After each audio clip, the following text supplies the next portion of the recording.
चलिए बुलेटिन की शुरुआत करते हैं बड़ी खबर से। बदरपुर में मुख्यमंत्री छत्तीसगढ़ के मुख्यमंत्री भूपेश बघेल को रोका गया है। बड़ी खबर हमारे पास आ रही है। बदरपुर के पास पुलिस ने मुख्यमंत्री भूपेश बघेल के काफिलों को रोका है। बदरपुर थाना में कार्यकर्ताओं से मिलने जा रहे थे सीएम भूपेश बघेल। पुलिस ने कहा कि वापस जाइए नहीं तो हिरासत में आपको ले लेंगे। और इस वक्त की बहुत बड़ी खबर हम आपको बता दें, छत्तीसगढ़ के मुख्यमंत्री भूपेश बघेल को बदरपुर के पास पुलिस ने रोका है। बदरपुर थाना में कार्यकर्ता से मिलने जा रहे थे मुख्यमंत्री भूपेश बघेल। बदरपुर के थाने में जो कार्यकर्ता वहां गिरफ्तार किए गए उनसे मिलने जा रहे थे। और इसी खबर पर ज्यादा जानकारी के लिए हमारे साथ मेरे संवाददाता रवि शराफ जुड़ चुके हैं। रवि, भूपेश बघेल के काफिलों को रोक दिया गया, उनके काफिले को रोका गया है थोड़ी देर के लिए। और साथ ही ये भी कहा जा रहा था कि अगर आप जबरदस्ती करेंगे तो पुलिस की तरफ से कहा गया कि आपको गिरफ्तार भी हम कर सकते हैं। प्रीति जी, देखिए, मुख्यमंत्री छत्तीसगढ़ के भूपेश बघेल वो बदरपुर थाने जा रहे थे अपने तमाम कार्यकर्ताओं से मुलाकात करने, जिनको पुलिस ने हिरासत में रखा था। अपोलो के पास मुख्यमंत्री के काफिले को रोका गया। पुलिस ने कहा कि आप आगे नहीं जा सकते। फिर मुख्यमंत्री फिलहाल वापस 24 अकबर रोड कांग्रेस दफ्तर आ चुके हैं और कुछ मिनटों में प्रेस वार्ता भी करने वाले। इस प्रेस वार्ता में राजस्थान के मुख्यमंत्री अशोक गहलोत भी शामिल होंगे, कांग्रेस पार्टी के जो वरिष्ठ नेता हैं वो भी शामिल होंगे। तो दोनों मुख्यमंत्री अब से कुछ ही मिनटों में 7 बजे का समय दिया गया था, यानी कि 1-2 मिनट में प्रेस कॉन्फ्रेंस शुरू हो जाएगी, जिसे संबोधित करेंगे राजस्थान के मुख्यमंत्री और छत्तीसगढ़ के मुख्यमंत्री।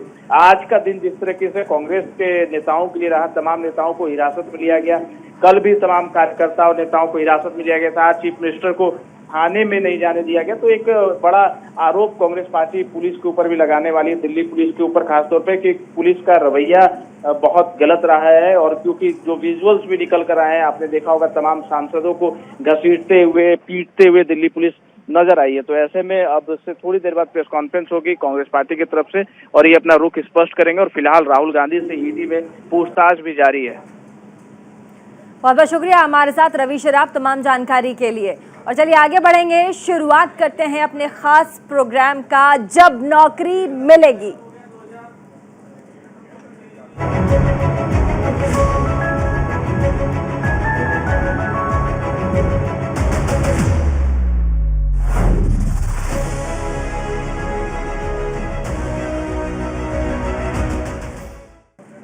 तो पिछले 2 साल से हर एक्सपेरिमेंट जिसकी गुहार लगा रहा है, हर तैयारी करने वाला चेहरा आस लगाकर बैठा है कब शासन का हिस्सा वो बनेंगे, उन्हें कब मौका मिलेगा। अब लगता है कि मोदी सरकार ने उनकी पुकार सुन ली है। इसीलिए सरकार आने वाले वक्त में नौकरियां देने पर मिशन मोड में फोकस कर रही है। प्रधानमंत्री नरेंद्र मोदी ने खुद निर्देश दिया कि आने वाले 1.5 साल में तकरीबन 10 लाख भर्तियां की जाएंगी। देखिए इस पर हमारी खास रिपोर्ट।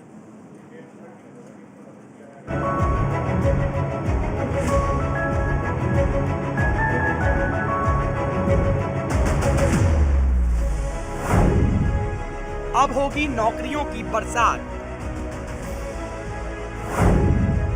बेरोजगारों के लिए मोदी सरकार की सौगात।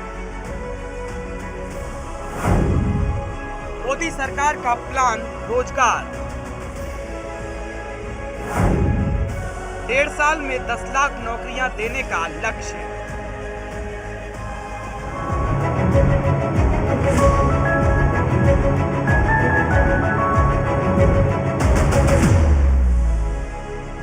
रोजगार मात्र एक शब्द नहीं, बल्कि एक जीवन का आधार है। जीवन को सही दिशा में ले जाने का एक प्रयास है, जहां एक सुकून है, एक सुरक्षा है और किसी भी युवा के लिए इससे बड़ा कोई शब्द नहीं है। खासकर सरकारी नौकरी। गांव में तो आज भी कहावत है, एक बार सरकार में अपनी हाजिरी लगा दो, बाकी का जीवन आनंद से कटेगा। करोड़ों युवा साल साल भर मेहनत करते हैं। माता पिता लाखों रुपए कोचिंग, ट्यूशन, किताबों के लिए पानी की तरह बहा देते हैं, इसी उम्मीद में कि बच्चे सरकारी नौकरी में लग जाएंगे तो उनकी सारी मेहनत वसूल हो जाएगी। रोजगार के नाम पर देश का एक बड़ा तबका सरकार बना देता है या पलट देता है। कोरोना काल में प्राइवेट सेक्टर का जो हाल हुआ उससे सभी वाकिफ हैं। करोड़ों नौकरियां चली गईं, काम धंधे ठप पड़ गए, ऐसे में सरकारी नौकरी वालों की जॉब कायम रही। लेकिन पिछले कुछ सालों में सरकारी नौकरियों में एक ठहराव आ गया है और तो और पेपर लीक के मामलों ने मेहनती छात्रों को और झकझोर दिया है, जिससे उनकी रही सही उम्मीद भी जाती रही।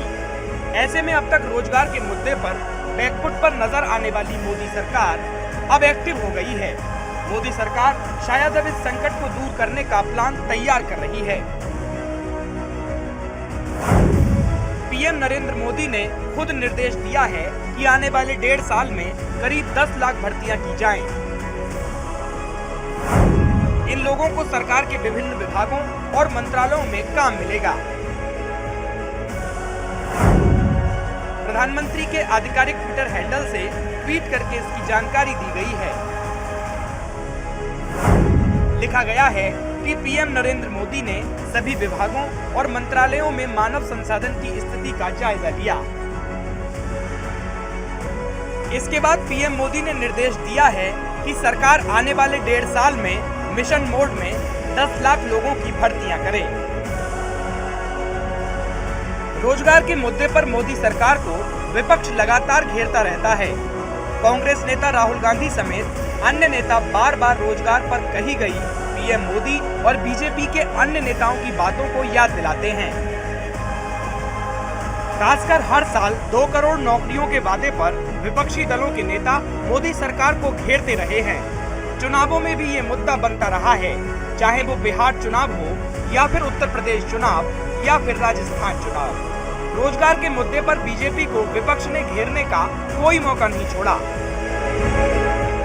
लेकिन अब लगता है मोदी सरकार 2024 के लोकसभा चुनाव से पहले चीजों को सही करने और युवा वर्ग को साधने के लिए एक्शन प्लान लेकर तैयार खड़ी है। देश में 10 लाख सरकारी नौकरियों का ऐलान माननीय प्रधानमंत्री जी के द्वारा किया जाना युवाओं में एक नए उत्साह का संचार हुआ है और मैं तो माननीय प्रधानमंत्री जी को बहुत बहुत धन्यवाद देता हूं कि उन्होंने कभी ये नहीं कि जो कहा वो करके दिखाने का काम किया और आज युवाओं का विश्वास जो बढ़ा है। अब मैं तो युवाओं का यही आह्वान करूंगा, तैयारी करो और यह सरकारी जो 10 लाख नौकरियों का माननीय प्रधानमंत्री जी ने ऐलान किया है वह आपकी प्रतीक्षा कर रही है। डबल इंजन की सरकार युवाओं के साथ है। उधर केंद्र सरकार के 10 लाख नौकरियां देने के वादे पर कांग्रेस तंज कसने से कहां पीछे रहने वाली थी। कांग्रेस ने इस पर सवाल उठाए। रणदीप सुरजेवाला ने पीएम पर ट्विटर खेलकर मुद्दों से ध्यान भटकाने का आरोप लगाया। देश में भीषणतम बेरोजगारी है, 50 साल में सबसे भयंकर बेरोजगारी। मोदी जी ने सत्ता ली थी 2 करोड़ रोजगार हर साल देने का वादा कर, यानी 8 साल में 16 करोड़ रोजगार देने थे। अब कह रहे हैं 2024 तक केवल 10 लाख नौकरियां देंगे। तो 16 करोड़ नौकरियों का क्या हुआ? और क्या मोदी जी जानते हैं कि केवल केंद्र सरकार में 30 लाख पद खाली पड़े हैं? ये वो चार्ट है जो हमने इस समय प्रधानमंत्री जी के जवाब में लगाया है। प्रधानमंत्री जी, ये नौकरियों का एक एक विभाग का चार्ट है, इसका जवाब भी दे दीजिए कि ये 30 लाख नौकरियां कब भरी जाएंगी। वैसे ये किसी से छिपा नहीं है कि 2014 में जब नरेंद्र मोदी प्रधानमंत्री बने थे तो उन्होंने चुनाव अभियान के दौरान हर साल 2 करोड़ रोजगार देने का दावा किया था। लेकिन उसके बाद उनका 2 करोड़ रोजगार देने का वादा कहीं ठंडे बस्ते में चला गया। लेकिन अब लगता है कि बेरोजगारों की पुकार इस बार मोदी सरकार ने सुन ली है और इसी कड़ी में 10 लाख नौकरियां देने का बड़ा ऐलान किया है। लेकिन बेरोजगार युवाओं के सपने तभी सच होंगे जब वादों और ऐलानों के मुताबिक उन्हें नौकरी मिल जाएगी। Bureau report, news India.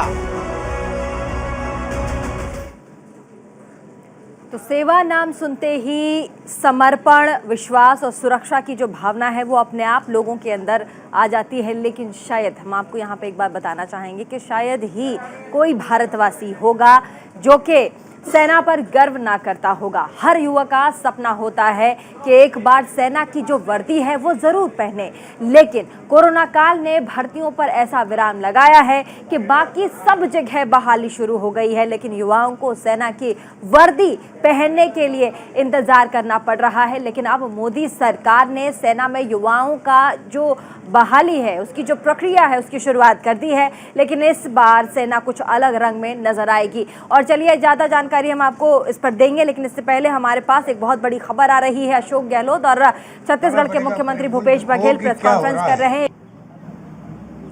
मुख्यमंत्री बघेल साहब जाना चाहते थे मिलने के लिए हमारे साथियों थाने के अंदर। हम लोग जा रहे थे मंदिर मार्ग थाने पर। मैंने पुलिस के बड़े अधिकारी से बातचीत भी करी, रिक्वेस्ट की कि हम खाली उनसे मिल के आना चाहते हैं। जो हमारे साथी बंद हैं वो कोई क्रिमिनल तो है नहीं, वो पॉलिटिकल वर्कर हैं, पॉलिटिकल उन्होंने कोर्ट अरेस्ट दी है। उससे मिलने में अगर एक मुख्यमंत्री के ऊपर पाबंदी लगाई जाए, ये पूरे मुल्क में पहली बार हो रहा है। इन हालातों में देश चल रहा है, बहुत खतरनाक स्थिति है। इसलिए हम बार बार कहते हैं राहुल जी को या सोनिया जी को जो दिया गया है नोटिस ईडी का, मैंने सुबह भी आपको कहा था, जब यही केस 2015 के अंदर क्लोज हो गया, एफआईआर लग गई, उसके बाद में क्या जरूरत थी? मोदी जी के आने के बाद में एफआईआर लगी है, तफ्तीश होने के बाद में क्या जरूरत थी? उसको आपने बाद में वापस खोल करके तंग करने का षड्यंत्र किया है। और जो आपकी फितरत के अंदर है, पूरे मुल्क में आप देख रहे हैं कि ईडी, इनकम टैक्स और सीबीआई का दुरुपयोग हो रहा है, पूरा देश जानता है। लोग दुखी हैं पर इनके भय से बोल नहीं पा रहा है, क्योंकि कहीं बुलडोजर चलते हैं और कहीं देशद्रोह के नाम पर पत्रकारों को, साहित्यकारों को, लेखकों को बंद किया जाता है। तो लोग बोलने से डरते हैं। उद्यमी हो चाहे व्यापारी, उसकी क्या हिम्मत है वो बोल सकता है? उसके तो इनकम टैक्स वाला कल पहुंच जाएंगे। हालात बड़े गंभीर है, ये हमें समझना पड़ेगा। आज हम लोग क्यों आए हैं? कानून सबके लिए बराबर है। राहुल गांधी जी सुबह कह रहे थे सबके लिए कानून बराबर है, परंतु कांग्रेस प्रेसिडेंट और पूर्व प्रेसिडेंट को जो नोटिस दिया गया है, जो केस क्लोज हो गया, उसके बावजूद भी ये प्रतीक है देश के अंदर किस प्रकार से, किस हद तक जा सकते हैं लोग। तो पूरे देश के कार्यकर्ता जो आए हुए हैं, वो पूरे मुल्क की भावना है कि आज जो आतंक है ईडी का, इनकम टैक्स का, सीबीआई का, उनको खुद को जो अधिकारी बैठे हुए डायरेक्टर्स हैं या चेयरमैन हैं, सोचना पड़ेगा कब तक आप दबाव में आकर के ऐसी कार्रवाई करोगे। प्राइवेटली वो खुद कहते हैं कि अगर हमें कहीं रेड करनी पड़ती है तो हमें कम से कम 20 दिन लगते हैं। सर्वे करने के अंदर रेखी होती है, जानकारी प्राप्त होती है कि भाई क्या संभावना है, इसके ऊपर जाएंगे तो कुछ मिलेगा क्या वहाँ पर, ये कायदा होता है। इनके टेलीफोन आते रात को, कल जाके आपको रेड करनी है, चाहे वहाँ कुछ मिले या नहीं मिले, हमें तो खाली मैसेज देना है। इस प्रकार की रेड्स पूरे देश के अंदर हो रही है, पूरे देश घबराया हुआ है और इनके कोई फर्क पड़ता नहीं है। कांग्रेस शासन, मैंने कल कहा आपको, मुख्यमंत्री को इस्तीफे हो गए, रेल मंत्री का इस्तीफा हो गया, कानून मंत्री का इस्तीफा हो गया। जैसे ही आप मीडिया ने इश्यू बनाया, हमने उनका सम्मान किया मीडिया का, कि लोग क्या सोच रहे होंगे हमारे बारे में। लोकतंत्र है और अविलंब हमने उनके इस्तीफे मांग लिया हमारे हाईकमान ने। तो राजस्थान के मुख्यमंत्री और छत्तीसगढ़ के मुख्यमंत्री भूपेश बघेल दोनों ही इस वक्त प्रेस कॉन्फ्रेंस कर रहे हैं। आपको याद होगा ईडी इस वक्त राहुल गांधी से पूछताछ कर रही है। फिलहाल जो भी अपडेट हमारे पास आएगी वो हम जल्दी से जल्दी आप तक पहुंचाएंगे। आगे बढ़ते हैं। सेना नाम सुनते ही सेवा, समर्पण, विश्वास और सुरक्षा का भाव अपने आप ही आ जाता है। शायद ही कोई भारतवासी होगा जिसको सेना पर गर्व ना होता हो। हर युवा का सपना होता है कि एक बार सेना की वर्दी वो जरूर पहने, लेकिन कोरोना काल ने भर्तियों पर ऐसा विराम लगाया है कि बाकी सब जगह बहाली शुरू हो गई है, लेकिन युवाओं को सेना की वर्दी पहनने के लिए इंतजार थोड़ा करना पड़ रहा है। लेकिन अब मोदी सरकार ने सेना में युवाओं की बहाली की तैयारी शुरू कर दी है, लेकिन इस बार सेना कुछ अलग ही रंग में आपको नजर आएंगे और अग्निवीर देश की सुरक्षा की कमान संभालेंगे। देखिए हमारे खास रिपोर्ट।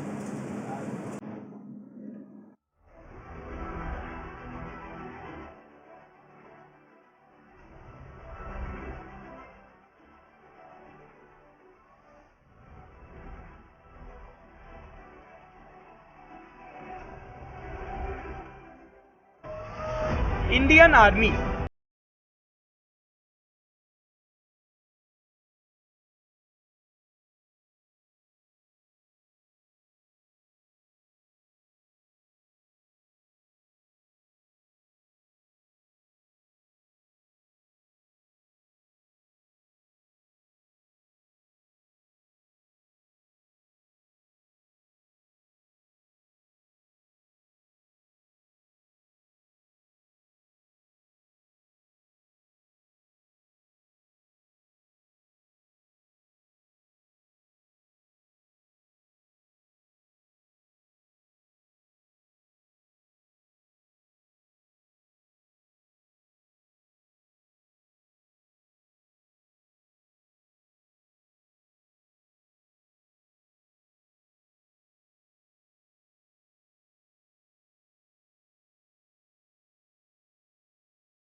इस मौके पर उन्होंने कहा कि भारतीय सेनाओं को विश्व की बेहतरीन सेना बनाने की दिशा में आज सुरक्षा मामलों की संसदीय समिति ने एक ऐतिहासिक फैसला लिया है।